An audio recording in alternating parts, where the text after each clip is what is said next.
બળવંતસિંહ રાજપૂતના અધ્યક્ષસ્થાને હારીજ તાલુકાના ચાબકા પ્રાથમિક શાળામાં લાભાર્થીઓને પ્રોપર્ટી કાર્ડ વિતરણ કરવામાં આવ્યું। ગ્રામ્ય સ્તરે લાખો પરિવારોને તેમના ઘરની માલિકીનો હક સુનિશ્ચિત કરી શકાય તે માટે ભારત સરકારની સ્વામિત્વ યોજના કાર્યરત છે। ત્યારે વડાપ્રધાન નરેન્દ્રભાઈ મોદીએ સ્વામિત્વ યોજના અંતર્ગત દેશભરના 50,000 ગામડાઓના કુલ 58 લાખ જેટલા પ્રોપર્ટી કાર્ડનું વિતરણ અને યોજનાના લાભાર્થીઓ સાથે સીધો સંવાદ સાધ્યો હતો। જે અંતર્ગત કેબિનેટ મંત્રી બળવંતસિંહ રાજપૂતના અધ્યક્ષસ્થાને હારીજ તાલુકાના ચાબકા ગામની પ્રાથમિક શાળામાં પ્રોપર્ટી કાર્ડ વિતરણ યોજનાના લાભાર્થીઓને કાર્ડ આપવામાં આવ્યા।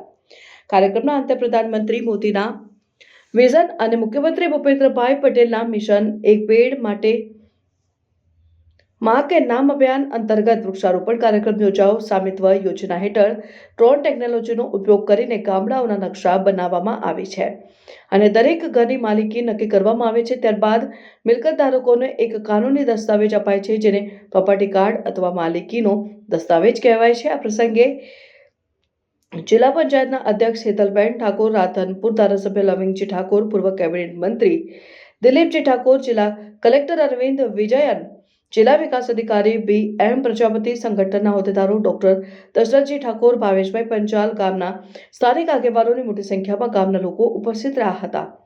રિપોર્ટ ભાનુ પંડ્યા, રાધનપુર, પાટણ।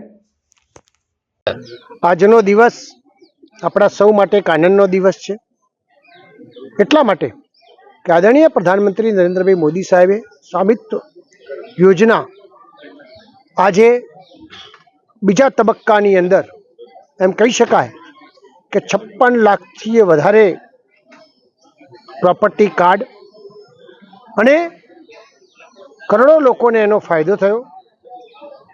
આજે 50% ભારતના જે ગામો છે એ ગામોને એનો લાભ પ્રાપ્ત થયો છે। એના કારણે પ્રોપર્ટી કાર્ડ મળવાથી દરેકની પારદર્શકતા થઈ ગઈ છે।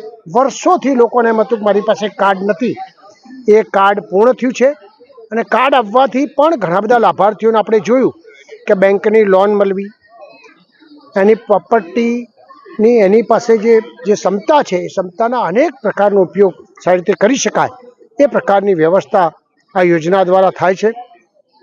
ગુજરાતમાં પણ ગુજરાતના મુખ્યમંત્રી ભૂપેન્દ્રભાઈ પટેલ સાહેબે બીજા તબક્કામાં ગુજરાત સરકારે એટલું સરસ કામ કર્યું છે કે સમગ્ર ભારતની અંદર નંબર 1 રહ્યા છે અને એના કારણે ગુજરાત હંમેશા કોઈ પણ યોજના હોય એમાં અગ્રતા શરણે કામ કરતું હોય છે। આ બધામાં લોકોએ બધાએ હાથ ઊંચા કરીને આદરણીય પ્રધાનમંત્રી નરેન્દ્રભાઈ મોદી સાહેબને ખૂબ દિલથી અભિનંદન આપ્યા છે અને એની સાથે સાથે એમને બહુ બિરદાયા છે, એમના કામોને બિરદાયા છે, એમનું લાંબુ આયુષ થાય, એમની આવી તાકાત અનેક પ્રકારનું થાય એ પ્રકારની વાત કરી છે। ગુજરાતના મુખ્યમંત્રી શ્રી, એમની સરકાર, અધિકારીઓ, પદાધિકારીઓ જે લોકો આમાં પોતાનું યોગદાન આપે છે બધાને બિરદાવાયા છે અને લોકો બહુ ખુશ છે। આ કાર્ડ લઈને લોકોને આનો ચોક્કસપણે ફાયદો થવાનો છે।